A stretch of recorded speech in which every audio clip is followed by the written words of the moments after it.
Welcome to Deccan TV.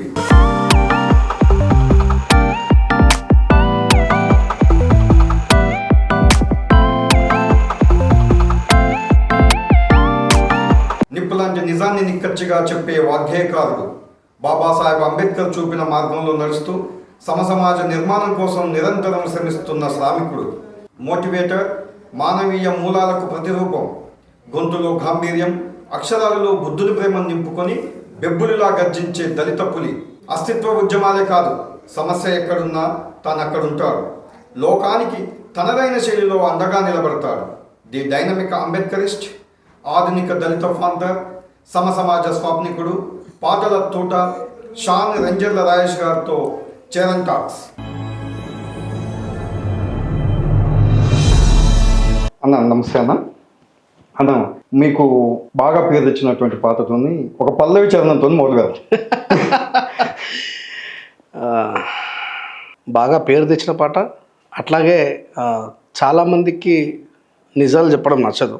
ఇప్పుడు పాట వినగానే దాంట్లో ఉన్నటువంటి తాత్పర్యాన్ని, మూలాన్ని, భావాన్ని ఎందుకు రాయాల్సి వచ్చింది అనేది ఆలోచించకుండా, అంటే నిజాన్ని మాట్లాడితే దాన్ని తప్పుగానే అర్థం చేసుకునేటువంటి పరిస్థితులు. బట్ ఈ పాట నేను 2009లో రాసిన. మొక్కి మొక్కి నొసలు అరిగిపోయేరా, స్వేచ్ఛను అడిగి అడిగి గొంతులో తడి ఆరిపోయిందిరా, దేవుడా ఓ దేవుడా నువ్వు ఉన్నవన్నది బూటకం, నువ్వు ఉంటే పేదల బతుకులోన ఎందుకున్నది అంధకారం. ఇక్కడ ముస్లింలు నమాజ్ చేసిన నొసలు, క్రైస్తవులు ప్రేయర్ చేసిన నొసలు, హిందువులు దేవునికి దండం పెట్టుకొని మొక్కిన నొసలు ఖచ్చితంగా భూమికాంత్. ఇక్కడ అందరూ ఏమనుకుంటారంటే రాజేష్ అన్న కేవలం హిందుత్వాన్ని మాత్రమే కౌంటర్ చేసిరని అనుకుంటారు. కానీ నేను సర్వమతాలని కౌంటర్ చేస్తా అన్నా. ఏమన్నా, నువ్వు ఉంటే పేదల బతుకులోన ఎందుకున్నది అంధకారం అన్న. ఒక రాజకీయ నాయకుడు పేదల జీవితాన్ని మార్చకపోవచ్చు, ఒక నాయకుడు పేదల జీవితాన్ని మార్చకపోవచ్చు, కానీ బైబుల్ ప్రకారం, భగవద్గీత ప్రకారం, ఖురాన్ ప్రకారం సృష్టిని సృష్టించిన సృష్టికర్త అనుకుంటే ఎంతసేపు? అవును, అంతేకాదు. అంటే ప్రజల దుస్థితిని చూసి రాస్తూ రాజూరా పెంబి ఆదిలాబాద్ జిల్లాలో ఒక మీటింగ్ పోతున్నప్పుడు ఒక పెద్ద ఆవిడ కానుగు చెట్టు కింద కూర్చొని కోడిపుంజు పట్టుకుంటుంది. మామూలుగా నిజామాబాదు, ఆదిలాబాదు, కరీంనగర్ నుంచి ఎక్కువగా గల్ఫ్కు వలసలు పోతుంటారు. నేను స్టేజ్ పైకి పోవడానికంటే ముందు నేచర్ కాల్ చేసుకుందామని చెప్పి ఆగి ఆమెను చూసి ఒకసారి ఉలికిపడ్డా. ఇందులో మదర్ తెరిసా లాగా ఉంది, ఇప్పుడు గింత మధ్యాహ్నం పూట అడవిలో ఉంది ఏందని చెప్పి అడిగిన, అమ్మ ఏంది ఇక్కడ ఉన్నావు అంటే, ఏం లేదు బిడ్డ, పోషకు జడతపడుతున్నాం కోడిని, గుగ్గిలం మైసాక్షి మర్చిపోయాడు, నా మనవాడు తీసుకురాను పోయినా. ఓ ఇంకేంది మరి, మనవాడు దేశం పోతాడు మంచిగా ఇలా కొడుకురు అనుకుంటారంటే, ఆమె అన్న ఆ భావ వ్యక్తీకరణ నాకు చాలా బాధ అనిపించింది. ఏం జడతపట్టుడు బిడ్డ, నా మొగడు దేశం వేయండు, నా కొడుకు దేశం వేయండు, ఆఖరికి నా మనమడు కూడా దేశం అవ్వబట్టే మా బతుకులు దేశంలో బతికేటట్టు వెళ్ళేవారు. ఆమె మాట నా లోపల చాలా అంటే ఇంత ఒక 3 తరాలు ఈ దేశాన్ని దాటిపోతున్నాయి, ఆడపోయి బతకాల్సిన పరిస్థితి ఏర్పడుతుంది అంటే ఈ దేవుడి ఇంట్లో మనం కూడా బతికేటప్పుడు మారుతుందని అన్నది ఇతను. దాన్ని వెంటనే కార్లో కూర్చొని పెన్ను పేపర్ తీసుకొని రాసిన. మొక్కి మొక్కి నొసలు అరిగి పోయేరా, స్వేచ్ఛను అడిగిన వాళ్ళు. అవును, స్వేచ్ఛను అడిగి అడిగి గొంతులో తడి ఆరిపోయిందిరా, దేవుడా ఓ దేవుడా నువ్వు ఉన్నవన్నది బూటకం, నువ్వు ఉంటే పేదల బతుకులోన ఎందుకున్నది అంధకారం, వేల ఏళ్ళుగా బాధ తీర్చని బండలో నిన్ను మొక్కినం, నువ్వు కదలికెరుగని రాయివన్న సంగతే మేం మరిసినం, సాటి మనిషిని మనిషే కాదనే మతములో మేం బతికినం, ఆ మతము పేరిట హింస పెడితే మళ్ళా నువ్వే దిక్కని మొక్కినం, అనాది నుండి నేటి వరకు నీ ఉనికి చాటని దేవుడా, నువ్వు ఉన్నవన్నా భ్రమలో బతికే అంధకారమే మాదిరా. చాలామంది కింద చూస్తున్నటువంటి అడ్రస్ లేని వాళ్ళు, ఈ పేటిఎం బ్యాచ్ వాళ్ళు, ఇంకా ఓపెన్గా బీజేపీకి సంబంధించినటువంటి వాట్సాప్ యూనివర్సిటీకి చెందిన వాళ్ళు నన్ను తిట్టడానికే వాళ్ళకు డబ్బులు ఇస్తారు. కింద మీ ఛానల్లో కూడా కామెంట్ పెట్టే వాళ్ళు. అయితే వాళ్ళు తిట్టినా నేను హ్యాపీగా ఫీల్ అవుతాను. సంత్ కబీర్ దాస్ ఏమంటారంటే, మన వల్ల ఒక వ్యక్తికి భోజనం దొరుకుతుందంటే అది గొప్ప విషయం అంటారు. ఇప్పుడు పాపం వాళ్ళు నన్ను తిడితేనే వాళ్ళకు జీతాలు ఇస్తారు. సో వాళ్ళ పిల్లలు నన్ను తిడితేనే కడుపు నిండా భోజనం చేస్తున్నారంటే అది నాకు హ్యాపీగానే అనిపిస్తుంది. సో నేను అక్కడ ఏం మాట్లాడతా అంటే, క్రైస్తవులైనా ఇప్పుడు ముస్లిం దాంట్లో, ఇస్లాంలో ఏముంటుందంటే, ఇస్లాంలో ప్రత్యేకంగా ఈ రూపం అనేది ఏముండదు. ఇస్లాం ధర్మం ప్రకారం మనిషి ఎక్కడైనా నమాజ్ చేసుకుంటాడు. ఎందుకంటే ఈ సర్వ సృష్టిని సృష్టించినటువంటి అల్లా ఎక్కడైనా ఉంటాడని నమ్మే సిద్ధాంతం ఇస్లాం. ఓకే. అందుకే మీరు చూడండి, తూర్పు వైపే దర్వాజా పెట్టి కట్టాలా ఇట్లే ఉండదు. వాళ్ళ వసతులకు తగ్గట్టుగా మసీదులు కట్టుకుంటారు. మసీదు లోపలికి పోతే మళ్ళీ మీకు ఏముండదు. హిందుత్వంలో కూడా ఉంది కదా, హిందూ అందులో లేదు సందేహం వల్ల. అంటే ఇస్లాంలో ఏముంటుందంటే వాళ్ళు రోడ్డు మీద డ్రైవర్ పని చేసేటప్పుడు నమాజ్ టైం అయితే రోడ్డు మీద ఆగి నమాజ్ చేస్తారు. అవును. నీకు ఋగ్వేదంలో ఏమని ఉంటుందంటే నాతస్యం ప్రతిమాస్తి అని ఉంటుంది హిందుత్వంలో. నాతస్యం ప్రతిమాస్తి అంటే ప్రతిమలలో దేవుడు కొలువై లేడు అని. ఓకే. కాకపోతే ఇది చదవరాదా మూర్ఖులకి. మరి సురా 33 కోట్ల దేవుళ్ళు ఎట్లా వచ్చిండ్రు? అవును. దేవుడు ఏమంటుండు ఇప్పుడు మీకు, దేవుడు నిరంకారుడు అంటాడు, ఆకారం లేనివాడు. అవును. దీపంలో దేవుడు కనబడచ్చు, నీళ్ళలో దేవుడు కనబడచ్చు. మళ్ళీ 33 కోట్ల దేవుళ్ళు ఎట్లా వచ్చారు? అంటే వీళ్ళకి ఏంటంటే ఈ సిద్ధాంతం పట్ల ఏమాత్రమైన భావాజాలం యొక్క నాలెడ్జ్ ఉండదు వీళ్ళకి. ఏమనుకుంటారే రాజేష్ ప్రశ్నించడం అనేది నా నుంచి మొదలు కాలే. బుద్ధుడు పుట్టక ముందు, అంబేద్కర్ పుట్టక ముందు, పూలే పుట్టక ముందు, పెరియార్ పుట్టక ముందు, నారాయణ గురు పుట్టక ముందు లోకయాతులు, చార్వాకులు, జైనులు, శ్రవణ సంస్కృతి కదా వాళ్ళది. వాళ్ళు ఎవరు కూడా దేవుని మొక్కలే. ఇప్పుడు ఏంటంటే ఆధారం లేదు, ఎక్కడ ఉన్నాడు అని నమ్మడమే. సో ఇస్లాంలో ఏముంటుందంటే నాకు ఈ ఒక విషయం బాగా నచ్చుతుంది. ఈ దర్గా వ్యవస్థ లేదు మళ్ళీ ఇస్లాంలో. ఈ దర్గాల్ని మొక్కాలే, దాని మీద చెద్దర్లు కప్పాలి, ఇది ఇస్లాంకి విరుద్ధం. ఇది చదువుతున్న ప్రేక్షకులలో వాళ్ళకి కూడా తెలుసు. ఎవరైతే ప్యూర్ ఇస్లాంని ఫాలో అవుతారో, లా ఇలాహ ఇల్లల్లాహ్ ముహమ్మద్ రసూలుల్లా, అల్లాహు అక్బర్ అని ఒక సూరా ఉంటుంది. అల్లా తప్ప ఈ సృష్టిలో ఇంకా వేరే దేవుడు ఎవరు లేరు. మనం అల్లాని ఇక్కడ ఉన్న ప్రత్యేకంగా మీకు మసీదులనే, ఒకవేళ చర్చిలనే ఆదివారం పోయి పాస్టర్ గారు చెప్పింది వినుకుంటా ప్రార్థన చేసే సిద్ధాంతం ఉండదు ఇస్లాంలో. ఎక్కడన్నా చెట్టు కింద గొర్రెలు కాసుకున్నాడైనా చెట్టు కింద నమాజ్ చేసుకుంటాడు, వ్యవసాయం చేసినా పొలాల్లో నమాజ్ చేసుకుంటాడు, తోటలో నమాజ్ చేసుకుంటారు. సో ఇది ఎందుకు నేను చెప్పినా అంటే వీళ్ళు ఏమనుకుంటారంటే రాజేష్ అన్న ఆ పాటలో ఏమని రాస్తా అంటే నా మతమే నన్ను వీడు నావాడు కాదన్నది. సాటి మనిషిని మనిషి కాదనే మతములో మేం బతికినం. బ్రాహ్మణో ముఖమాసిద్ బాహున్యు రాజుని కృతా ఉరుగుతదేశ విద్వేషం శూద్రం పదాం నా జాతి అంటాడు. బ్రాహ్మణులు తల నుంచి పుట్టినరు, క్షత్రియులు భుజాల నుంచి పుట్టినరు, వైశ్యులు ఉరువుల నుంచి పుట్టినరు, శూద్రులు పాదాల నుంచి పుట్టినరు. మా గురించి లేనే లేదు, ఎస్సీ ఎస్టీల గురించి లేనే లేదు దాంట్లో. మేము శూద్రులంగా, మేము అతి శూద్రులం కదా. నేను అడుగుతున్నా మరి అయ్యా, నేను వేల సంవత్సరాల నుంచి ద్రావిడుని, నేను ఈ దేశంలో పుట్టినటువంటి వ్యక్తిని, నేను లోకాయతులు, చార్వాకులు, బుద్ధుడు అన్ని దాంట్లో నేనున్నా. మరి నన్ను నీ మతమోడు కాదంట. మళ్ళీ ఆ మతమోడు కాదు, మాది కూడా గుళ్ళకి రావద్దు అని చెప్పి కొడితే మళ్ళీ దేవుడా నువ్వే కాపాడని చెప్పి మొక్కుతున్నటువంటి ఒక అనామకుని, ఆధారం లేనివాడు అని చెప్పి దాంట్లో అడిగిన. దీన్ని అర్థం చేసుకోకుండా వాళ్ళు తప్పుగా అర్థం చేసుకొని రెంజల్ రాయేష్ అంటే హిందుత్వాన్ని వ్యతిరేకించే వ్యక్తి, కాంట్రవర్సీ అని చెప్పి అనుకుంటారు. నేను ఏది ఆధారం లేకుండా మాట్లాడు. సర్వలోకం దైవాధీనం, దైవం మంత్రాధీనం, తన్మంత్రం బ్రాహ్మణాధీనం, బ్రాహ్మణేవ మమ దేవత అని రాసుకుంటాడు. సర్వలోకం దేవుడి చేతిలో ఉన్నది, దేవుడు మంత్రం చేతిలో ఉన్నాడు, మంత్రం బాపనుల చేతిలో ఉన్నది, బాపనుడే దేవుడు రా అన్నాడు. అందుకే రాసిన సర్వలోకము దైవాధీనము అన్న మాటటు వాయరా, ఆ దైవమే ఒక మంతురానికి బందిగుండడం ఏందిరా, మంత్రమేమో బాపనోళ్ళ చేతిలోనా ఉందట, ఆ దేవుడే ఈ బాపనోళ్లకు గులామైపోయాడట. వేల ఏళ్ళుగా మూఢనమ్మకాల వలను విసురుతూ మతము సిచ్చులు మనకు వెడుతూ మనుషులను విడగొట్టిరి, అయినా మొక్కి మొక్కి నుసలు అరిగి పోయేరా. నేను ఇక్కడ తిట్టింది ఏముందని ప్రశ్నించిన. అట్లా అది నాకు బాగా పేరు తెచ్చిన పాట, నన్ను కాంట్రవర్షియల్గా చేసిన పాట అన్న. అంబేద్కర్ మార్గంలో నడుస్తూ మీరు మీ కళాన్ని, మీ గళాన్ని సమాజానికి అంకితం చేస్తున్నారు. మీ చిన్ననాటి సంగతులు, మీ బాల్యం గురించి మాకు చెప్పే ప్రయత్నం. నాకు అమ్మ లవ్ మ్యారేజ్ చేసుకుందన్న. మా అమ్మ ముదిరాజులు, మా నాన్న ఎస్సీ మాల. మా అమ్మ వాళ్ళ అమ్మ కూడా లవ్ మ్యారేజ్ చేసుకుంది. సూపర్. మా అమ్మమ్మ మున్నూరు కాపమ్మే, మా తాతయ్య ముదిరాజు. వాళ్ళిద్దరు పుట్టినటువంటి మా అమ్మ ముదిరాజు అవుతుంది కాబట్టి ముదిరాజు ఆమె, మా నాయన మాలయ్యని పెళ్లి చేసుకున్నాను. నాకు నా జీవితంలో ఈ అన్టచబుల్స్, ఈ గుళ్ళేకు రావద్దు, మీరు తక్కువ కులపులు ఇవి ఏం లేవన్న. మా తాత చాలా ఘనంగా బతికిన వ్యక్తి, మా తండ్రులు అట్లా పెంచిండు.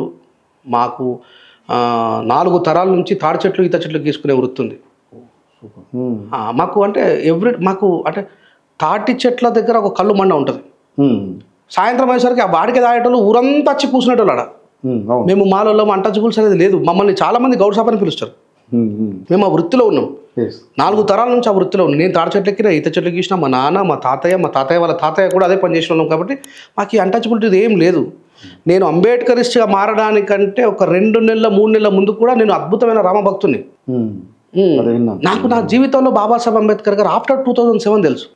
నేను 2000 తర్వాత ఫారెన్ వెళ్ళిపోయినా, అక్కడనే చాలా సంవత్సరాలు ఉన్న తర్వాత తిరిగి వచ్చిన తర్వాత కదిరి కృష్ణ గారి మీటింగ్ విన్న తర్వాత నాకు అంబేద్కర్ తెలిసింది. ఎందుకంటే నాకు ఆ అవసరం రాలేదు. మా తండ్రి నన్ను అట్లా మంచిగా పెంచడం, నేను ఒక్కనే కొడుకుని అక్క చెల్లి అనంతమ్ములు లేకపోవడం, అట్లా మన జీవితం సాగిపోతున్నటువంటి క్రమంలో బాబాసాహెబ్ అంబేద్కర్ గారు తెలుసుకునే అవకాశం నాకు రాలేదు. చాలా మందికి ఈ విషయం తెలియదు. అదే మా క్వశ్చన్ కూడా అదే ఉంది. నెక్స్ట్ బాబాసాహెబ్ అంబేద్కర్ వైపు ఎప్పుడు మీ అడుగులు పడ్డాయి? 2007లో నా చిన్నప్పటి నుంచి నేను ఎప్పుడు కూడా ఈ అంటరానితనాన్ని, అన్టచబిలిటీని నేను ఎప్పుడు కూడా చూడలేదు. నేను మా ఊర్లో అన్ని రకాల కులాలలో మమ్మల్ని బాగా ఇష్టపడేవాళ్ళు. ఒకటి, మేము గౌండ వృత్తి చేసేవాళ్ళం. 2, ఆర్థికంగా బలంగా ఉన్న వాళ్ళం. 3, నేను అద్భుతమైన గాయకునే కాబట్టి, రాముడు మాలేసుకున్నా కాబట్టి మా స్వాములు, అంటే నా తోటి స్వాములు నన్ను వేరే పని చేయనిచ్చేటోళ్ళు కాదు. ఆ స్వామి నువ్వు సాయంత్రం నువ్వు పాట పాడతావు సాల్కి అంతే, నువ్వు ఒక్కడు ఉంటే మన భజన బాగా సాగుతుంది, నువ్వు వేరే పని చేయదు స్వామి అని చెప్పేసి. అందుకే నేను చాలా సందర్భాలు చెప్పిన, మా ఊర్లో మా మీద అన్టచబిలిటీ ప్రాక్టీస్ చేసిన లేరు. But I'm the representative of that community. అక్కడ ఈ రాష్ట్రంలో, పక్క రాష్ట్రంలో ఎక్కడ అన్యాయం జరిగినా మా నాయకుడు అని ఫీల్ అయ్యే వాళ్ళు నాకు చెప్తారు, ఇక మాకు ఈ అన్యాయం జరిగింది. లాస్ట్ టైం ఈ సందర్భంగా గుర్తు చేస్తా, సిగ్నేచర్ క్రాంతి కూడా మా ఊరికి వచ్చినప్పుడు అన్నాడు, అసలు ఈ రోజులలో ఏడుందన్న కులం, ఈ రోజులలో ఏడుందని చెప్పి. ప్రతిరోజు క్రాంతికి పెడుతున్నా ఏది ఇష్యూ వచ్చినప్పుడు. ఆ ఇష్యూ అంటే అన్ని అందరి దృష్టికి రావాలండి. అంతే కదా. మరి ఇప్పుడు మీరు ఒక జర్నలిస్ట్, మీ వరకు కొన్ని మాత్రమే వస్తాయి. కానీ నేను ఆ సమాజానికి నాయకత్వం వహిస్తూ వాళ్ళకు రిప్రజెంటేటివ్గా ఉన్నా కాబట్టి నాకు చెప్తారు ఇష్యూ ఉందని చెప్తారు. రెగ్యులర్గా క్యాస్ట్ ప్రాక్టీస్ ఉన్నది. మీకు మీ ప్రాంతం మహారాష్ట్ర ప్రాంతానికి మీకు చాలా దగ్గరగా ఉంటుంది కదా. ఆ ప్రాంతం యొక్క ఏమన్నా మీ మీద ప్రభావం ఉందా? అంటే నిజామాబాద్ జిల్లా ఈ మూలకి, బోధను, వర్ని ఈ సైడ్కి వచ్చేసరికి మహారాష్ట్రకు దగ్గర ఉంటుంది.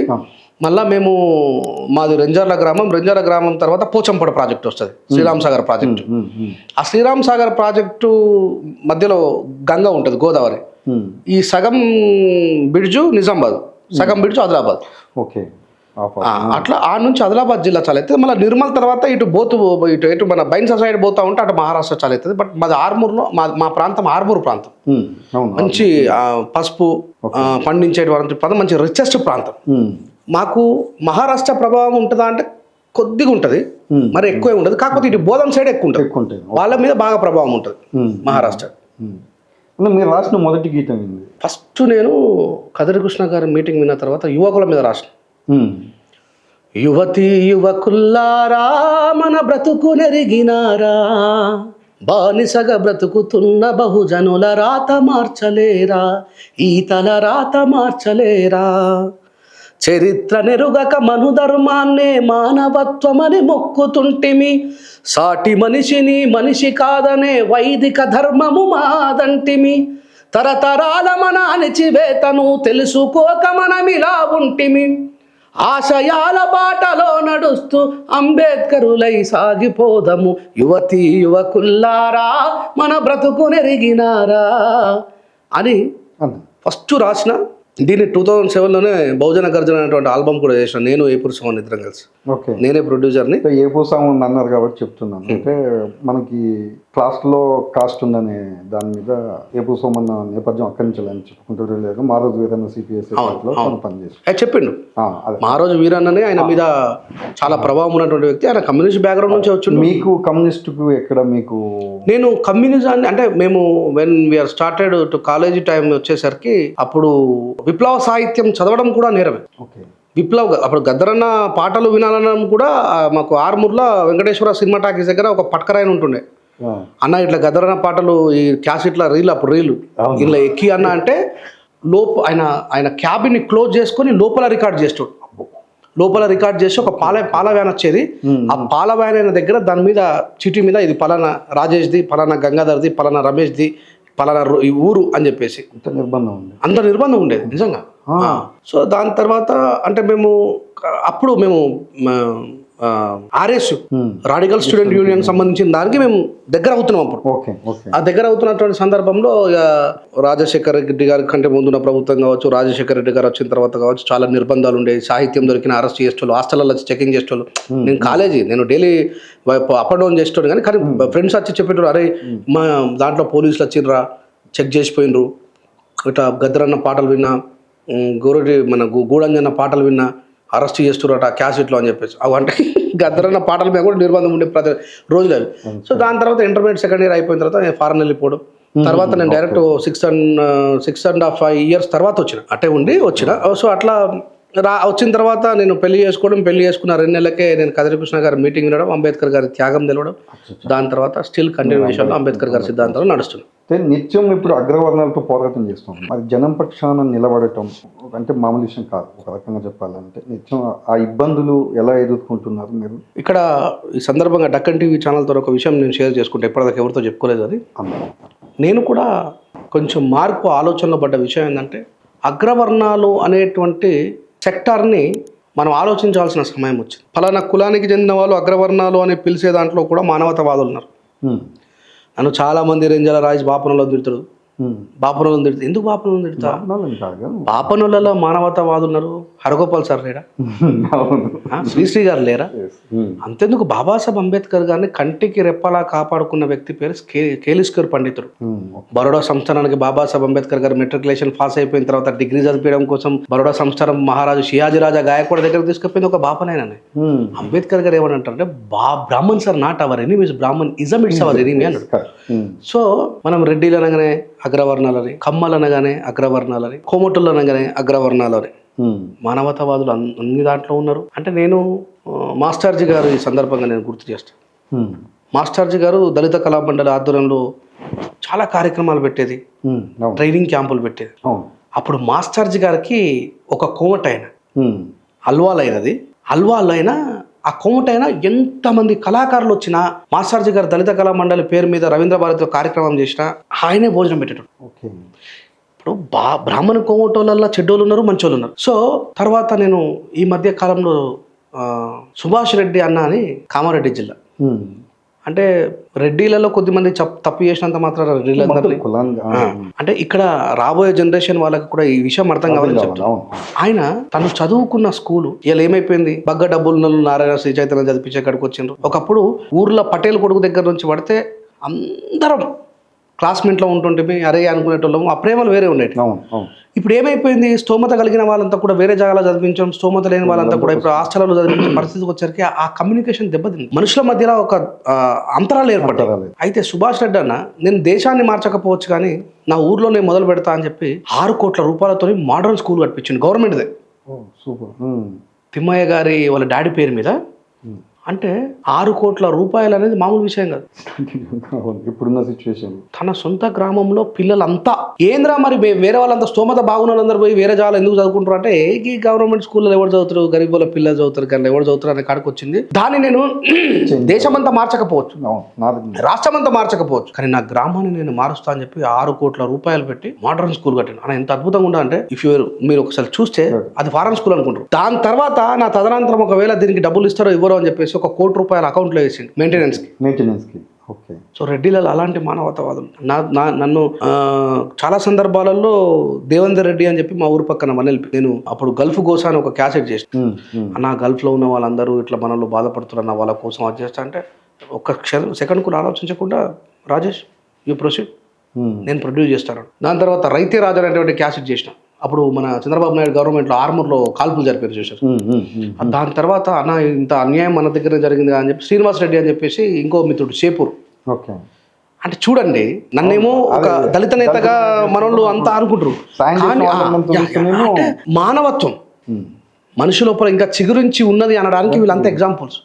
కోమట్ల శ్రీనివాస్ అని చెప్పేసి అందరికి తెలుసు, నా జానీ దోస్తు. అంటే చాలా మంది ఏమనుకుంటారంటే రాజేష్ బాపురంలో కోమటలను తిడుతారు. కోమట్ల శ్రీనివాస్ అంటే నా ప్రాణమిత్రుడు. అంటే ఇప్పుడు ఈ వీడియో ద్వారా మా వాళ్ళు అందరూ తెలుసు. 2007లో నేను బహుజన గర్జన క్యాసెట్ చేస్తూ బ్రాహ్మణులని కోమటలలో ఉన్నటువంటి మూర్ఖులను తిడితే ఆయన మూర్ఖులను తిడుతున్నాడు, నాకు సంబంధం లేదని చెప్పేసి 2007లో ఒక 5 ఫ్లెక్సీలు చేపించి నా మిత్రుడు ఇట్లా బహుజన గర్జన క్యాసెట్ చేసిండని చెప్పేసి 2007లో ఫ్లెక్సీలు కడతారు.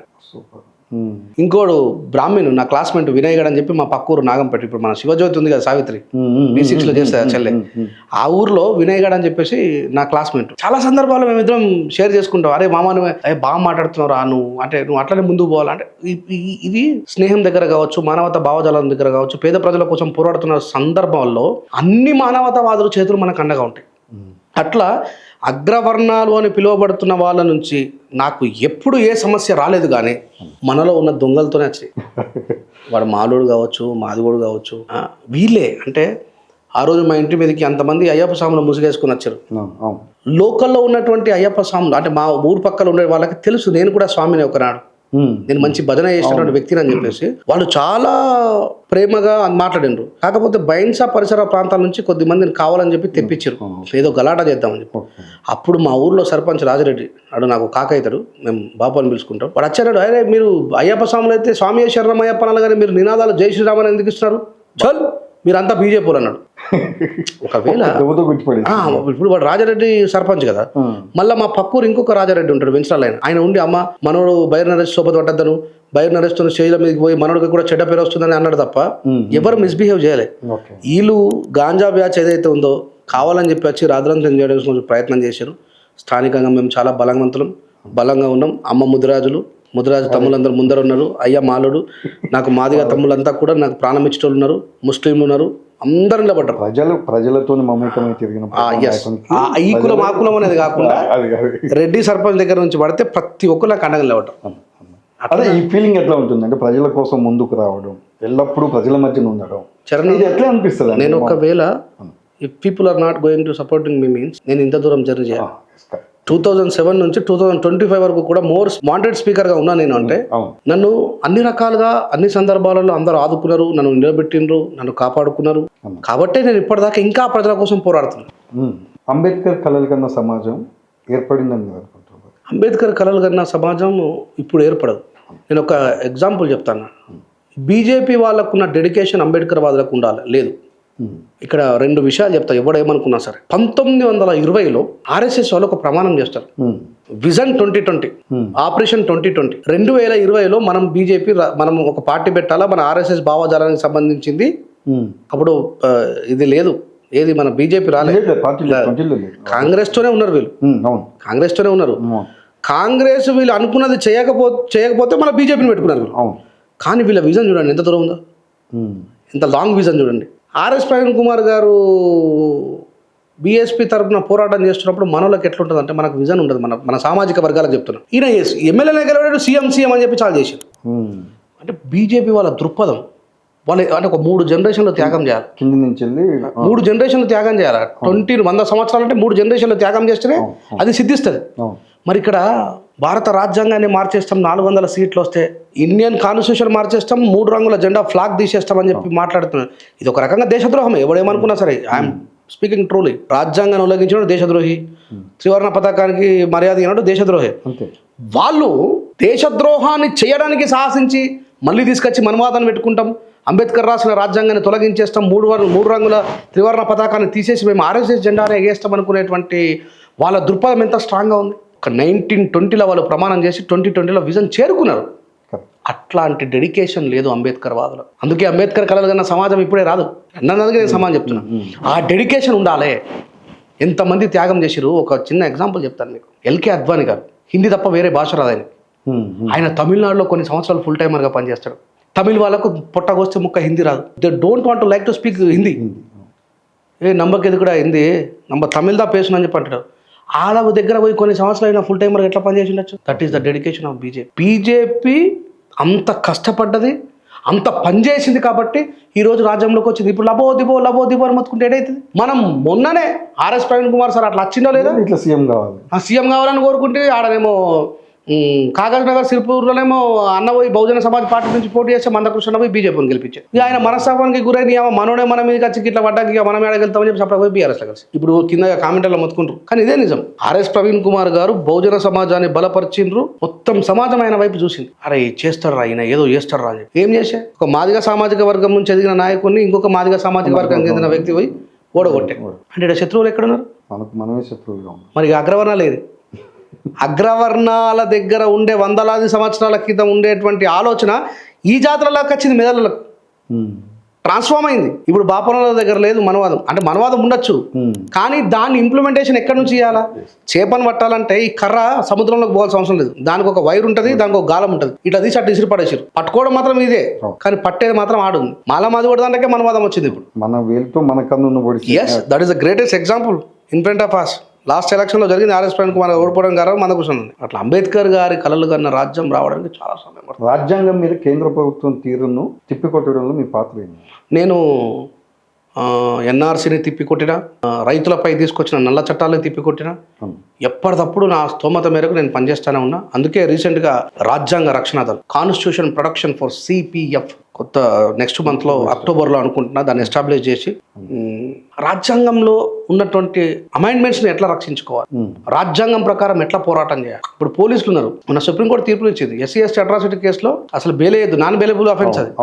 వీళ్ళు ఏం చేస్తారు, అవతలను బెదిరించి డబ్బులు తీసుకొని 41 CRPS నోటీస్ ఇచ్చి పంపిస్తారు. అది పూర్తిగా తప్పు. ఎస్సీ ఎస్టీ అట్రాసిటీ అనేది ఒక ప్రత్యేకమైన చట్టం, దాన్ని నిరుపయోగం చేస్తున్నారు పోలీసులు. మరి ఇక్కడ పోలీసులే దొంగలందమా? పోలీసుల్లో కూడా చాలా మంది పైన పెడుతున్న ఆఫీసర్ టార్చర్ తట్టుకోలేక తుపాకులతో కాల్చుకొని చచ్చిపోతున్నారు. ఇట్లాంటి మానవతావాదులైన పోలీసులకు కూడా రేపొద్దుల రాజ్యాంగమైనటువంటి రక్షణను కల్పిస్తున్నారు. వెళ్తా గ్రామాలలో, మండలాలలో, గ్రామాలలో నుంచి మండల, జిల్లా స్థాయి, రాష్ట్ర స్థాయి వరకు కూడా కమిటీలు ఏర్పాటు చేస్తారు. దానికి కాస్త సమయం పట్టచ్చు కాక, కానీ కాన్స్టిట్యూషన్ యొక్క పవర్ ఏందనేది ప్రజలకు తెలియదు. అది తెలిసిన రోజు ఖచ్చితంగా రాజ్యాంగం జోలికి ఎవడు రాడు. మీకు రాజ్యాంగ రక్షణ మీద మీరు ఏమైనా పాత్ర రాశారు? ఇంకా రాయలేదన్న, నేను కూర్చొని రాస్తా. సో కేంద్ర ప్రభుత్వం అంటేనే బీజేపీ ప్రభుత్వం. బీజేపీ ప్రభుత్వం ఓపెన్గా చెప్పిందాం 400 సీట్లు వస్తే మేము ఫస్ట్ చేసే పని రాజ్యాంగం తీసేస్తాం, ఇండియన్ ఫ్లాగ్ తీసేస్తాం, ఎర్రకోట మీద కాషాయం జెండా వేస్తామన్నారు. అందుకే కదా ఇప్పుడు అపోనెంట్ నేత అయినటువంటి Rahul Gandhi save Indian constitution రాజ్యాంగం పట్టుకుని తిరుగుతా ఉన్నారు. కాన్స్టిట్యూషన్ పట్టుకుంటారు. తెలంగాణ ఉద్యమంలో మీ పాత్ర ఏంటన్నా? ఆ టైంలో ఎక్కడున్నారు మీరు? నేను 2007 తర్వాత వచ్చిన తర్వాత నేను అక్కడ ఉన్నప్పుడు సాయి చంద్ వాడిన పాట చాలా ఫేమస్ ఉండేది. మిత్రుడు మిట్టపల్లి సురేందర్ రాసిన రాతి బొమ్మల్లో కులమైన శివుడు. సో నేను ఇటు వచ్చిన తర్వాత పాల్గొన్నా, తెలంగాణ రాష్ట్ర రోకులలో పాల్గొన్నా, బాల్కొండ, పోచంపల్లి, నిజామాబాద్, ఆర్మూర్ జరిగిన కార్యక్రమాల్లో పాల్గొన్నా. కేసీఆర్ గారు వచ్చినప్పుడు జగిత్యాల మెట్పల్లి సభకు పోయినా మరీ తెలంగాణ వాదాన్ని నెత్తివేసి, తెలంగాణ వాసిగా నా తెలంగాణ విముక్తి కావాలనేటువంటి ఆలోచన నాకు అది ఉంది. దానికోసం నేను పార్టిసిపేట్ చేసిన. బట్ నాకు అంబేద్కరిజమే బాగా ఎక్కింది. ఆ పుస్తకాలు ఎక్కువ చదవడము, ఆ సాహిత్యం ఎక్కువ చదవడము, హిందీ లిటరేచర్ చదవడము, ఇంగ్లీష్లో బాబాసాహెబ్ని చదవడము, దాని మీద రెఫరెన్స్లు రాసుకోవడం, ఆ పనులనే బాగున్నా. అంటే పూర్తి స్థాయి కట్టర్. ఇక కొద్దిమంది అయితే పాపం వాళ్ళ జీవితాన్ని మొత్తం తీసేసి రోడ్ల మీదకి వచ్చి దెబ్బలు తిని చేసారు, కానీ ఆ స్థాయిలో చేయలేదు. కానీ తెలంగాణ ఉద్యమాలు మాత్రం పార్టిసిపేట్ చేస్తాం. వర్గీకరణ ఉద్యమం సఫలీకృతం అయింది అనుకుంటున్నారు?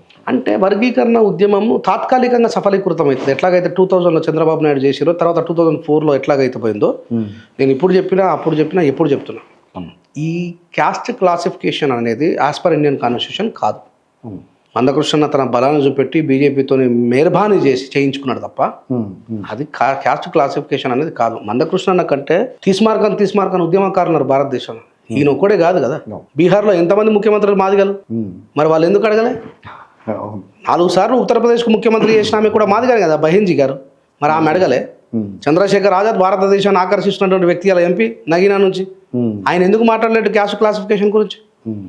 ఈ నరేంద్ర మోడీ మందకృష్ణ పెట్టిన ప్రోగ్రాంకి వచ్చి నా మాదిగ తమ్ములకు అన్యాయం జరుగుతుంది, నేను అండగా నిలబడతాడు. ఈయననే పోయి మహారాష్ట్ర ఎలక్షన్లో బీసీలో మనం విడిపోతున్నాడు.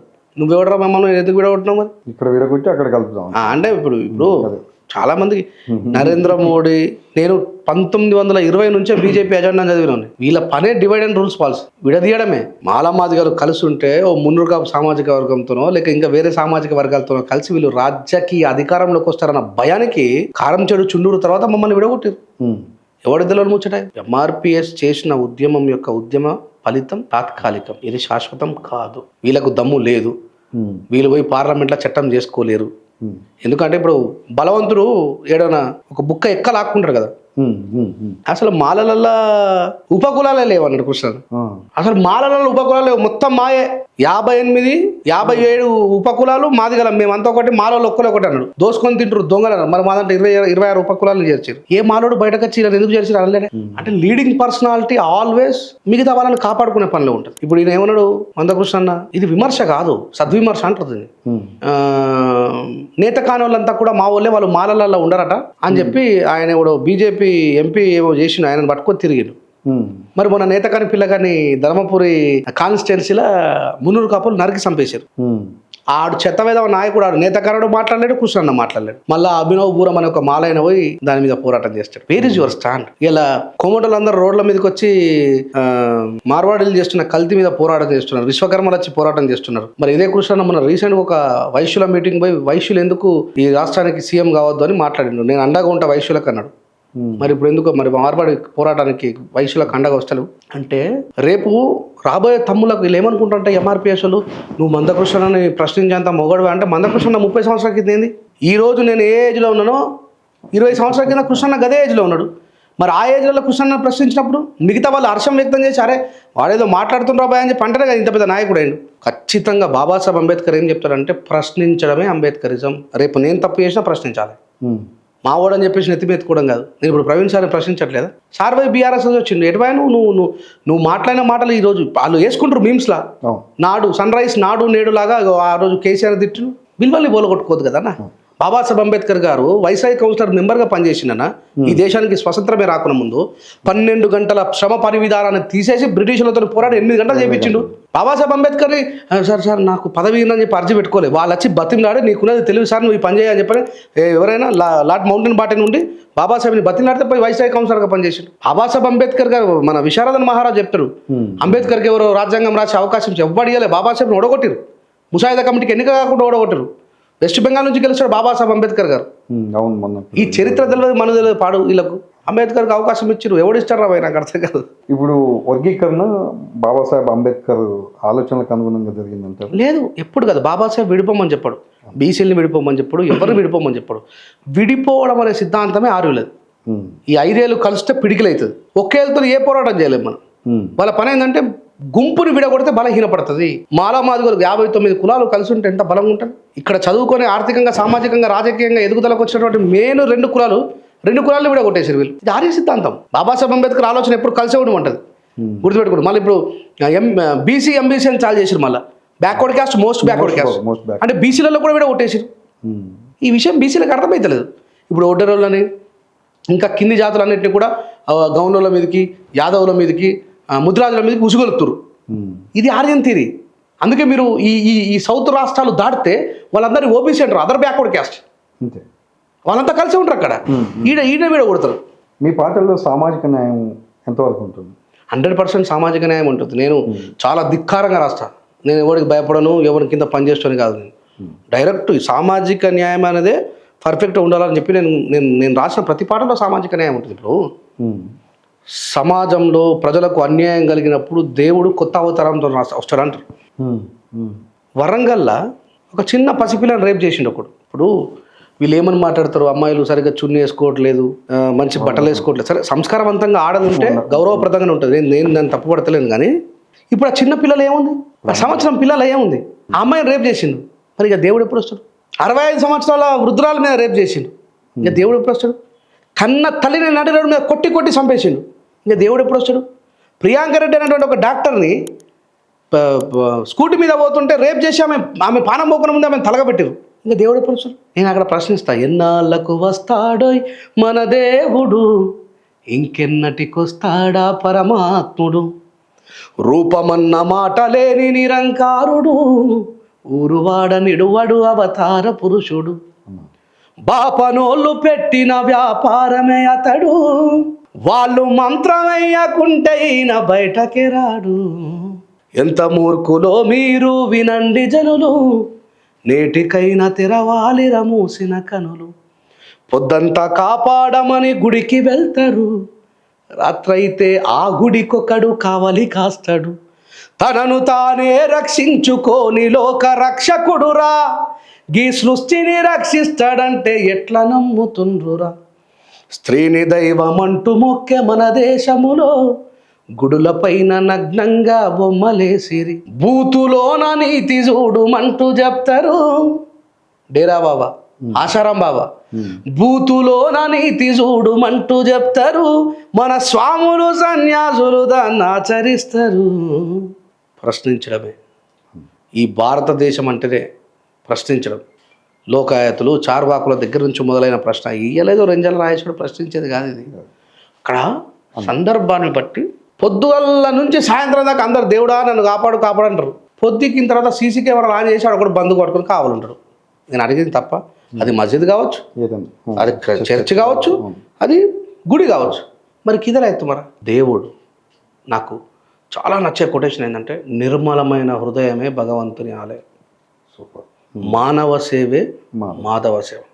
అన్నదానం చేస్తారు, బిచ్చగాడి దగ్గరకు వచ్చాయి లంచవాడక దూరం బా ఎవడి కోసం చేస్తున్నావు మరి అన్నదానం అసలు అన్నం అన్నదానం లేని వాడికి దానం చేయడమే అన్నదానం. అవును. మీకు మీరు అనుకుంటే ఇప్పుడు ఈ మాట అంటే క్రిస్టియన్లకు కూడా కోపం వస్తుంది. వీళ్ళు యేసుప్రభు జన్మదినం క్రిస్మస్ నాడు మేకలు కోస్తారు, చికెన్ పెట్టి అన్నం పెడతారు. వాళ్ళ సంఘస్థులు వాళ్ళే.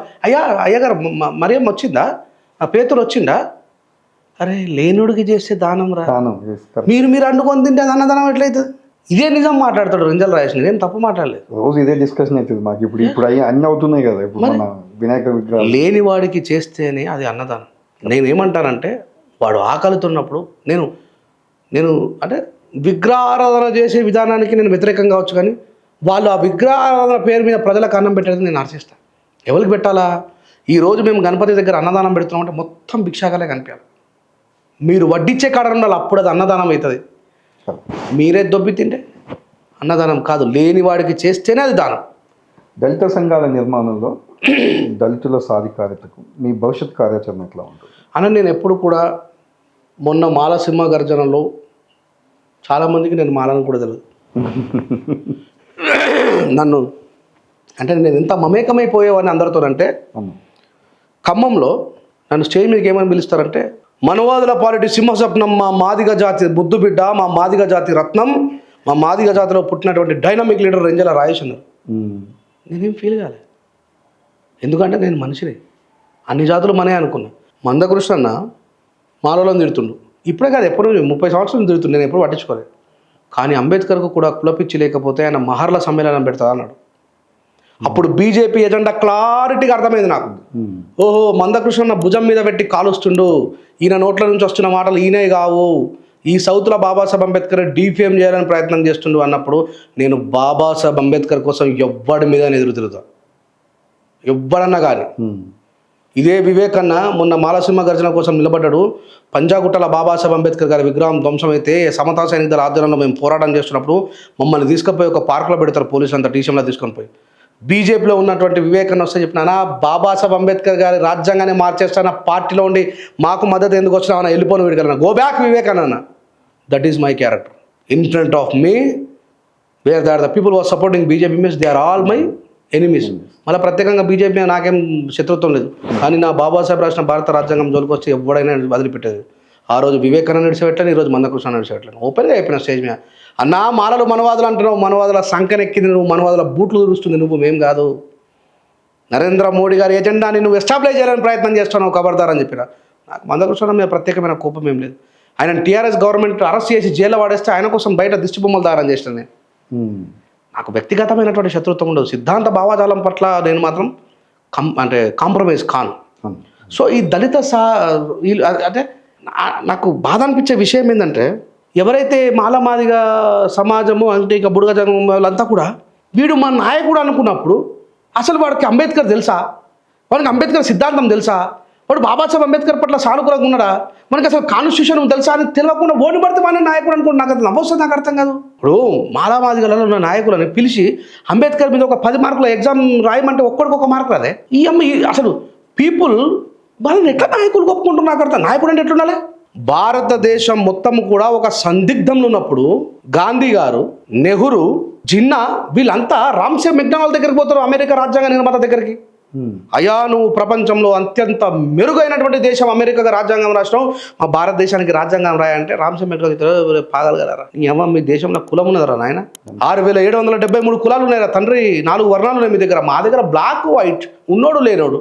ఏమో మీ దేశం రాజ్యాంగం రాయాలంటే ఈ ప్రపంచంలో ఒక్కడే సమర్థుడు ఆయన మీ దేశంలో ఉన్నాడు బాబాసాహెబ్ అంబేద్కర్. మరి ఆయన వారసులు అంటే ఎట్లుండాలి?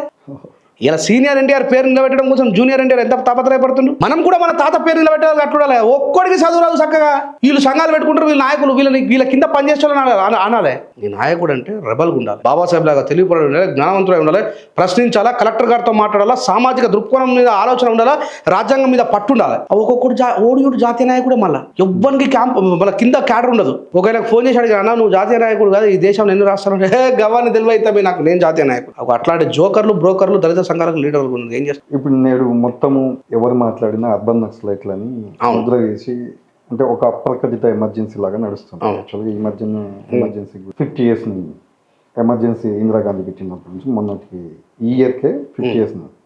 ఇప్పుడు మరి అప్రకటిత ఎమర్జెన్సీ నడుస్తుంది రాష్ట్రంలో కానీ దేశంలో కానీ. దాని మీద అంటే మాట్లాడే వాళ్ళని అర్బన్ నక్సలైజం అంటున్నారు. ఫస్ట్ దాని మీద మీకు ఫస్ట్ మనం చేయాల్సిన పని అన్న ప్రజలారా, ఈ వీడియో మీ వరకు వచ్చినప్పుడు మీరు కూడా గుర్తుపెట్టుకోండి. ఫస్ట్ మనకు బ్యాలెట్ రావాలి, ఈవీఎం తీసి పారేయాలన్న. కమ్యూనిస్టులు, మానవతావాదులు, హేతిస్టులు, రేషనలిస్టులు, మతం కోసం పోరాడేవాళ్ళు ఫస్ట్ బీజేపీ గవర్నమెంట్ని గద్దె దింపాలంటే ఈవీఎంని తీసి పాడారు. బ్యాన్ ఈవీఎం అంతే. 60 సంవత్సరాల కాంగ్రెస్ గవర్నమెంట్ పరిపాలనలో జరిగినటువంటి అన్యాయానికంటే ఈ 10 సంవత్సరాల్లో వీళ్ళు చేశారు. వీళ్ళు పర్ఫెక్ట్ దేశద్రోహులు అనడానికి ఒక్కటే ఎగ్జాంపుల్ చెప్తానని. బీజేపీ వాళ్ళు నరేంద్ర మోడీ దేశద్రోహి అంటున్నాను నేను. ఎందుకంటే ఆయన ఫస్ట్ ఎలక్షన్లలో ఏం చెప్పిండన్న హామీ, భారతదేశం నుంచి నల్లధనం మొత్తం కూడా దాచబెట్టుకున్నారు, మీరంతా కూడా జీరో అకౌంట్ బ్యాలెన్స్ తీయండి, జన్ ధన్ యోజన దాని పేరు. అరే మూర్ఖులారా, కింద కామెంట్ పెట్టే కుక్కలారా, మీకే చెప్తున్నా నా కొడుకులారా, మీ లెక్క నేను సగం చదువుకున్నాను కాదరా. జన్ ధన్ యోజన అనేటువంటి ఒక స్కీమ్ తెచ్చి జీరో బ్యాలెన్స్ ఉన్నటువంటి అకౌంట్ ఓపెన్ చేయండి, మీ ఖాతాలలో 12 లక్షలు 15 లక్షల రూపాయలు వేయబోతున్నాను అన్నాడు. ఏది అడగడేవాడు వచ్చినాయన్నా మీకు ఏమన్నా? మొత్తం ఒక కులాన్ని కాదు, ఒక వర్గాన్ని కాదు, ఒక మతాన్ని కాదు, పూర్తిగా 120 కోట్ల భారతీయులను మోసం చేసిన ఆ దొంగ నరేంద్ర మోడీ గారు అంటున్నా, నా ప్రైమ్ మినిస్టర్ని అంటున్నా. ఏది మరి నీ మాట? రైతు చట్టాలు తీసుకొస్తాడా? అన్నం పెట్టే ప్రపంచంలో భారతదేశానికి పేరున్నది ఒకటే ఒక దాని మీద, ఇంకేం లేదు నా లోటపీసిన పేరు, అన్నంని మండిస్తుంది భారతదేశం అని. అలాంటి రైతులకు మీరు నిర్బంధాలు పెట్టారు. ఇవాళ ఢిల్లీకి రాకుండా నువ్వు మేకులు కొట్టినవే, జై జవాన్ జై కిసాన్ కిదరగా తుమారా. నీ ఎలక్షన్లు అప్పుడు ఆర్మీని చంపేస్తావు, నువ్వేమో లోపల ఢిల్లీ నడి వీధిలోకి నువ్వు రైతులను రానియమంటే నీ ప్రభుత్వమా? నువ్వు అటు కరెక్ట్ చూడండి. మీరు బీహార్ ఎలక్షన్ల కంటే ముందు పలగం జరిగాయి. అక్బరుద్దీన్ ఓవైసీ అడుగుతున్నానికి సమాధానం చెప్పరే. 17 లక్షల మంది ఆర్మీ జవాన్లు ఉండగా 4 ఎలుకలు ఎట్లా వచ్చినాయి, 4 ఎలుకలు ఎట్లా వచ్చినాయి, ఇన్ని సింహాలు ఉండగా అడుగుతున్నాయినా సమాధానం చెప్పరు. అంటే భారతదేశ ఆర్మీ ప్రపంచాల ముందు ఎంత నవ్వుల పాలు కావాలన్నా? అంటే మన సైనికులు అసమర్థులా, శాతకానులా? 17 లక్షల మంది ఆర్మీ ఉన్నటువంటి మన దేశానికి ఒక 4 తీవ్రవాదులు ఎట్లా వస్తారు లోపలికి? మరి ఈ న్యాయంలో జరిగే ఆ రోజు అంత పెద్ద విస్ఫోటనం జరిగి చచ్చిపోయి ఏది మన ఫిబ్రవరి 14th రాడు ఏంది నీ పరిపాలన? ఎట్లొచ్చింది అంత ఆర్టీఎక్స్? ఆ రోజు కసబ్గఢ్ అత్తనేమో కాంగ్రెస్ గవర్నమెంట్ అంటే అంటే నేను ప్రశ్నించేటోడు లేకనా? ప్రశ్నించిన ప్రతి ఒక్కరిని తీసుకుపోయి జైలు పెడితే నేను అందుకే చెప్తున్నా, భారతదేశంలో ప్రజాస్వామ్యం వర్ధిల్లాలంటే ఈవీఎం పోవాలా, బ్యాలెట్ రావాలి. మనం అంతా బ్యాలెట్ కోసం వాక్ స్వాతంత్రం కావాలన్నా, స్వేచ్ఛ కావాలన్నా, రైతులకు న్యాయం జరగాలన్నా, మజ్దూర్లకు న్యాయం జరగాలన్నా, అమారీలకు కూలీలకు ఎవరికి న్యాయం జరగాలన్నా ఖచ్చితంగా సమర్థవంతమైన పాలన రావాలా. మనం ఎట్లా ఇలా సర్పంచ్ ఓట్లకు ఓట్లేసి గెలిపించుకుంటున్నాం, సేమ్ అట్లా జరిగినప్పుడు మాత్రమే ఈ దేశంలో ప్రజాస్వామ్యం వర్ధిల్లుతుంది. బీజేపీకి ముక్కుతాడేయగలిగేది ఈవీఎం తీసి పారేయాలి. రాహుల్ గాంధీ గారు ఓపెన్గా చెప్పారు కదా, అసలు ఇంట్లో అడ్రస్లు లేవు, మనుషులు లేరు, ఏం లేరు, ఇష్టం వచ్చినట్టు ఓటింగ్ జరిగిపోయిందని చెప్పేసి. ఎలక్షన్ కమిషన్ కూడా సమాధానం చెప్తున్నారు. ఎంత దౌర్భాగ్యమైంది. అన్కాన్స్టిట్యూషన్లో జరుగుతుంది ఈ దేశంలో. రాజ్యాంగ పరిపాలన కాదు, వాళ్ళకి నచ్చిన పరిపాలన జరుగుతున్నాయి. ప్రజలు దీన్ని గుర్తించాలి. ఒకడు ఏమన్నాడు, 100 రూపాయలు అయింది కదా మోడీ హయాంలో పెట్రోలు, ఆయన మన్మోహన్ సింగ్ అప్పుడు 60 రూపాయలు 70 రూపాయలు ఉంటే 2000 రూపాయలు లీటర్ అయినా బీజేపీ నేను పోసుకుంటా అన్నాడు. ఒక యూట్యూబర్ పోయి వాడు నడుచుకుంటూ పోతుంటే, నువ్వు 2000 రూపాయలైనా నువ్వు పోసుకుంటున్నావు కదా అంటే ముఖం మీద టవల్ వేసుకొని పారిపోతుండు. మాట పని చెప్తున్నా. భారతదేశంలో 15-20 సంవత్సరాల నుంచి విద్య, మనం చదువుకున్న గవర్నమెంట్ స్కూళ్ళు లేకుండా పోయినాయి, మనం చదువుకున్న హాస్టల్ లేకుండా పోయినాయి, మనం చదువుకున్న డిగ్రీ కాలేజీలు లేకుండా పోయినాయి. ఫస్ట్ పేద ప్రజల్ని విద్యకు దూరం చేశారు. అంబేద్కర్ గారు చాలా క్లియర్గా చెప్పిండ్రు, ఉచిత నిర్బంధ విద్య ఉండాలని. ప్రభుత్వ స్కూల్లో పోయిన తర్వాత ఎడికలు చదివిస్తారన్న. చూడండి, ఒక జనరేషన్ మొత్తం కూడా గాంజాకు అలవాటైంది. ఎట్లా వస్తుందన్న నాకు అర్థం కాదు. గాంజా ప్రభుత్వం అనుకుంటే, పోలీసులు అనుకుంటే ఒక నేరస్తుని పట్టుకోవాలనుకుంటే వాళ్ళు ఈజీగా పట్టుకుంటారు. వాళ్ళ దగ్గర శక్తియుక్తులు అన్నీ ఉంటాయి, కానీ ప్రయోగించాల్సినటువంటి టైమే. కొకైన్ రావడం ఏంది హైదరాబాద్కి, డ్రగ్స్ రావడం ఏంది, హెరాయిన్ రావడం ఏంది హైదరాబాద్కి, ఎట్లా వస్తున్నాయి? మొన్న ఏదో పేపర్లో చెప్పిన మహేంద్ర గ్రూప్స్ ఆఫ్ కంపెనీ వాళ్ళ ఆయన ఓడరేవు నుంచే మొత్తం స్మగ్లింగ్ జరుగుతుందట. మరి ఏం చేస్తున్నట్టు ఈ సందర్భంగా మనల్ని మాట్లాడతారు, రోహింగ్యాల గురించి మాట్లాడరు. అరే రోహింగ్యాలు ఎవడో మీరు తలుసుకుంటే ఎంతసేపు తీసేసి రేవంత్ రెడ్డి గారికి మీరు అమెండ్మెంట్స్ ఇవ్వండి. ప్రైమ్ మినిస్టర్ గారు చెప్తే రేవంత్ రెడ్డి గారు వినారా? వింటారు కదా, సెంట్రల్ గవర్నమెంట్ చెప్పినట్టు వినడే కదా కంపల్సరీ. మరి నువ్వు ఎలాగొట్టి ఎవడద్దంటున్నావు? మార్వాడ్ అయిననేమో ఎస్సీ పిల్లగాని కొడతారు, యాదవ్ల పిల్లగాని కొడతారు, అడ్డమైన ముదిరాజ్ పిల్లగాని కొడతారు. వీళ్ళేమో ఈ బీజేపీ వాళ్ళకి సపోర్ట్. వాళ్ళు హిందూ ధర్మాన్ని పరిరక్షణ పీకిందా? అంటే 40 సంవత్సరాల క్రితం ఈ దేశంలో రాముడు గుళ్ళు లేవా? హనుమంతుడు గుళ్ళు లేవా? మన వెమ్లవాడ లేదా? శ్రీశైలం లేదా? అంటే వీడు ఏమంటాడు, మన బండి సంజయ్ ఏం మాట్లాడుతున్నాడు అసలు నాకు అర్థం కాదు. వీళ్ళు మొత్తం హిందుత్వాన్ని కాపాడు అంటే ఈడ విశ్వకర్మ లేరు, ఇక్కడ ఎస్టాబ్లిష్మెంట్ లేదు, ఇక్కడ సుత్తెలు తయారు చేయలేరు, కొడవలు తయారు చేయలేరు, పంట పొలాలు కోసేటువంటి ఏం తయారు చేయలేరు. వాళ్ళే వచ్చి సంస్కారం నేర్పి మనకి ఏడు అని మాట్లాడుతున్నారు. వీళ్ళు ఆంధ్రలో వచ్చి మొత్తం డెవలప్ చేసిన అన్నట్టు ఇప్పుడు నేటి రాష్ట్ర పరిస్థితులపై మీ స్పందన. అన్న రేవంత్ రెడ్డి అన్న కేసీఆర్ గారి ప్రజలు అనుకున్నమాట. ఈ నిరంకుశ పరిపాలన పోయి ఏదో చేస్తాడు రేవంత్ రెడ్డి అన్న అని చెప్పి అనుకున్నారు. నాకు 40 సంవత్సరాల వయసులో ఇంత తక్కువ టైంలో ప్రజల నుంచి వ్యతిరేకత తిట్లు తిన్న ఫస్ట్ సీఎం అన్నని. హైడ్రాతో మొదలై యూరియా దాకా నడుస్తుంది. ఈ పలానా సామాజిక వర్గం సాటిస్ఫై ఉందంటే ఏ సామాజిక వర్గం సాటిస్ఫై లేదు ఆయన వల్ల.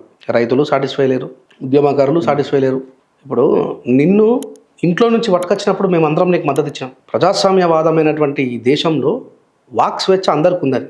ఇలా పృథ్వీరాజన్ ఇంట్లోకి వెళ్ళి పట్టుకపోయారు, తెలంగాణ శ్యామ్ని ఇంట్లోకి వెళ్ళి పట్టుకపోయారు. ఇంకా పెద్ద ఆశ్చర్యకరమైన విషయం ఏంటంటే విమలక్క ఫోన్ చేసి ఏసీపీ గారిని అడిగితే ఏమంటుందంటే అసలు వాళ్ళు మన లిస్టులోనే లేరు, వాళ్ళని ఎవరు పట్టుకపోయారు అంటే రేవంత్ రెడ్డి గారు గూండాల రాజకీయం చేస్తుండా?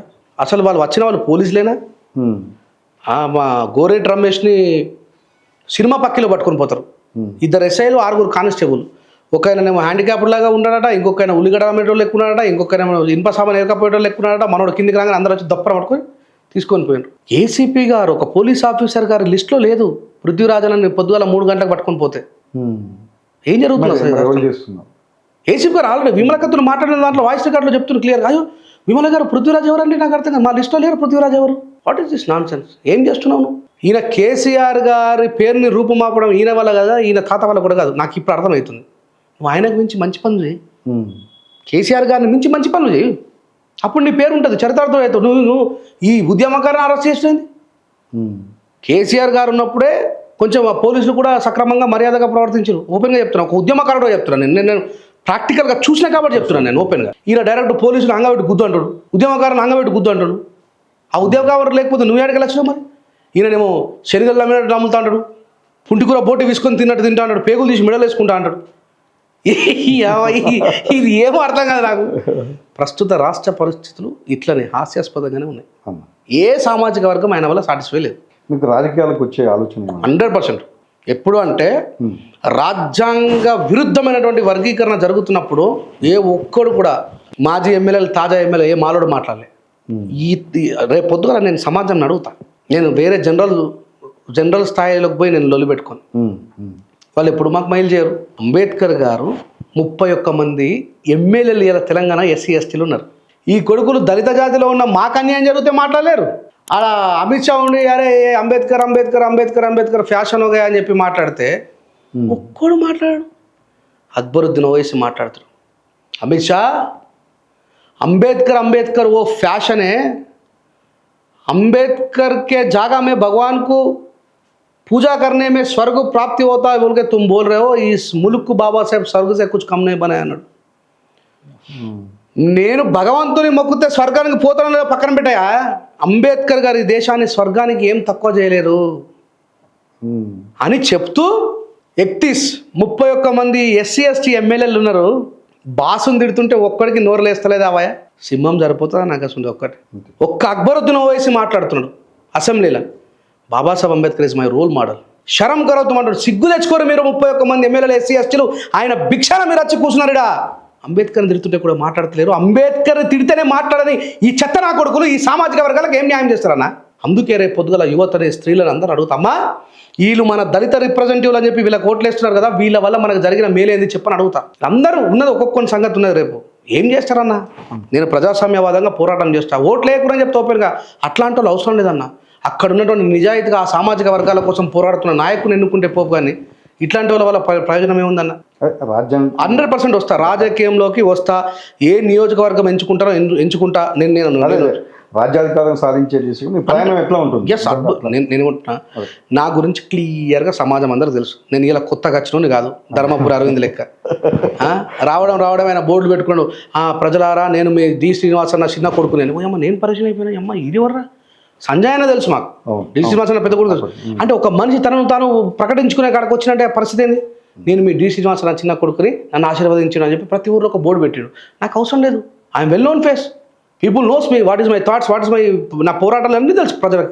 నేను ఖచ్చితంగా ఈ సామాజిక వర్గం అనే కాకుండా ప్రజాస్వామ్యబద్ధమైన ప్రతి పోరాటంలో నేను ఉన్నా. ఇలా ప్రియాంక రెడ్డి ఒక రెడ్డి కులానికి చెందిన అమ్మాయి, ఆమె చనిపోతే ఈ రాష్ట్రాన్ని అందరికంటే ముందు పాట రాసి పాడిన నేను కదా, మరి నాకు ప్రతి దాని మీద కన్సర్న్ ఉంది. యాదవుల అమ్మాయిని రేప్ చేసి రోడ్ మీద వాడేసి కూడా పోరాటం చేశాను నేను. ఎస్సీ రిజర్వ్డ్ కాన్స్టిట్యున్సీకే పోతా, ఎంచుకుంటా, కానీ ఏడికి పోతా అనేది మాత్రం నేను పోతుంటే వాళ్ళకి అర్థమవుతుంది. ఇప్పుడు ఏం చెప్పాలి, వస్తా అన్న. ఇట్లాంటి వాయిస్లెస్ కొడుకులు ఉండడం కంటే నాలాంటి వాయిస్ ఉండాలి.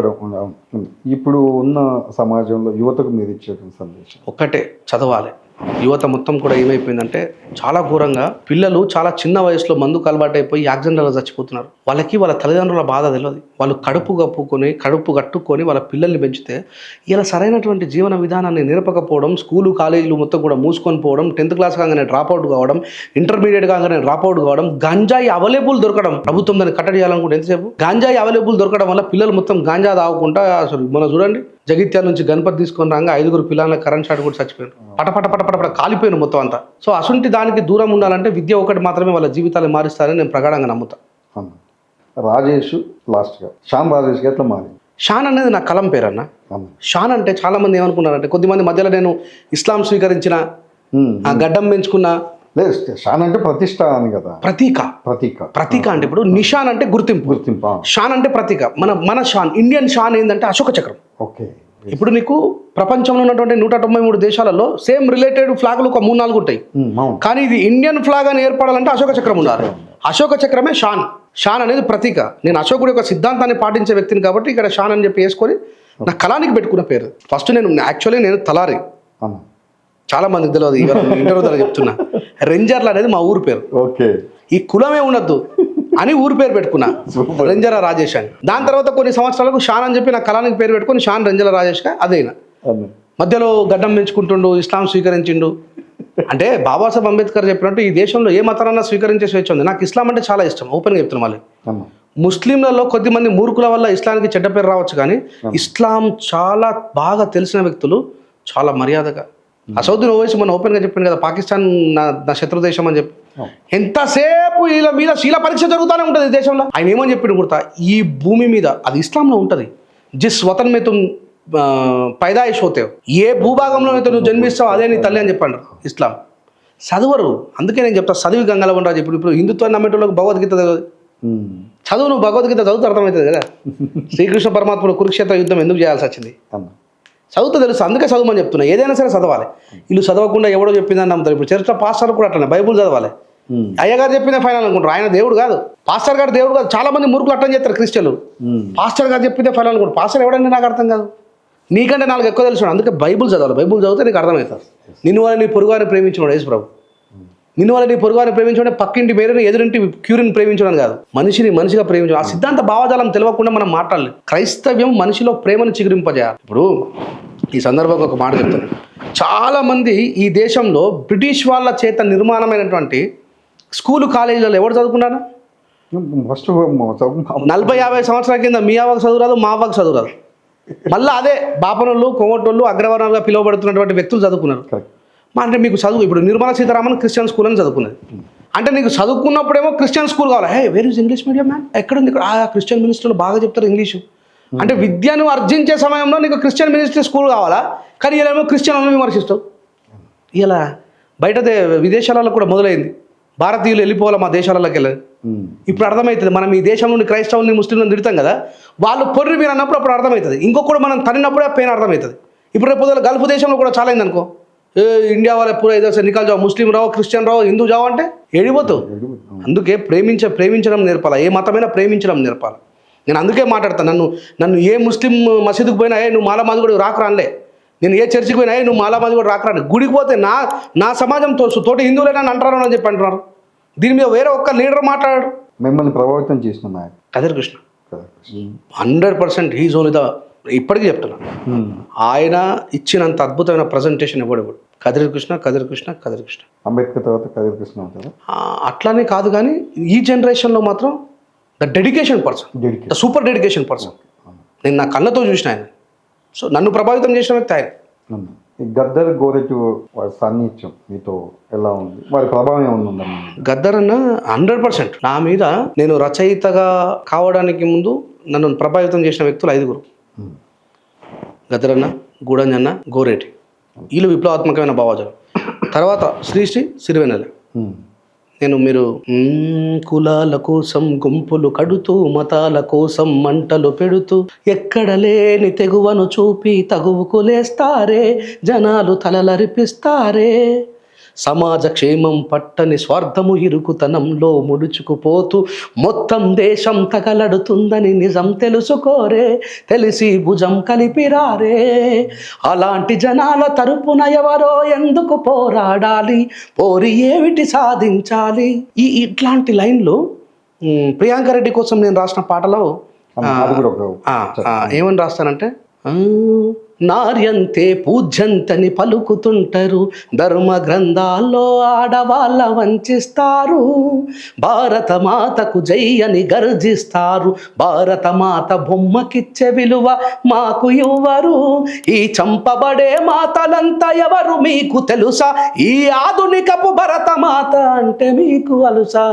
ఎక్కడ వచ్చింది స్త్రీ జాతికి స్వాతంత్రం, ఏ స్త్రీకిచ్చింది స్వేచ్ఛ ఈ భారతదేశం.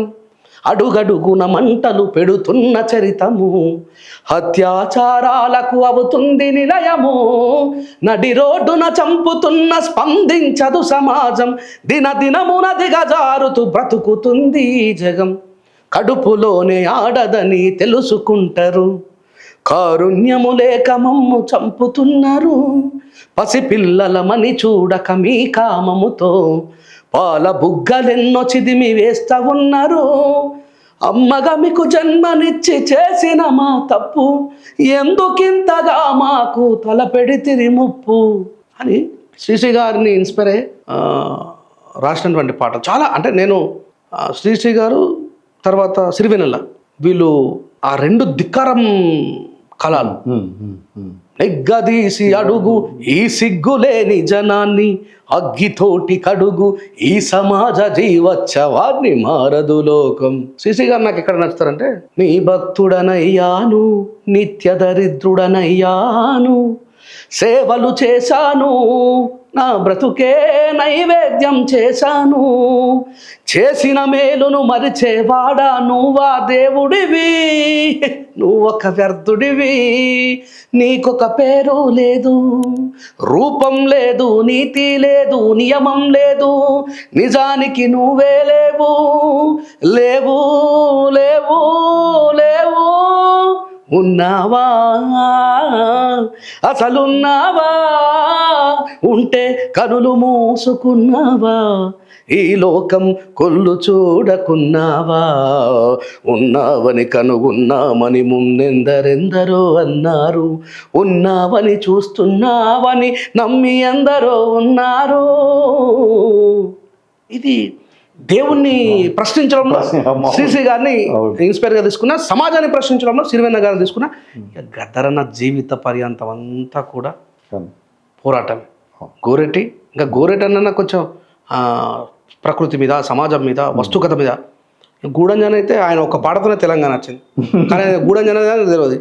ఉడితే ఒకటి సత్తే రెండు రాజుగా ఒరి రాజుగా, ఎత్తుర తెలంగాణ జెండా రాజుగా ఒరి రాజుగా. అట్లా వీళ్ళు నా జీవితాన్ని చాలా ప్రభావితం చేసిండ్రు. నేను అంబేద్కర్ గారి యొక్క ఆలోచన విధానానికి రావడానికి 100% కదిరికృష్ణ అనే కారణం. ఆయన కాలికి బల్పం కట్టుకొని తిరిగిండు అన్న. నిజామాబాద్ జిల్లా, ఆదిలాబాద్ జిల్లా, కరీంనగర్ జిల్లా.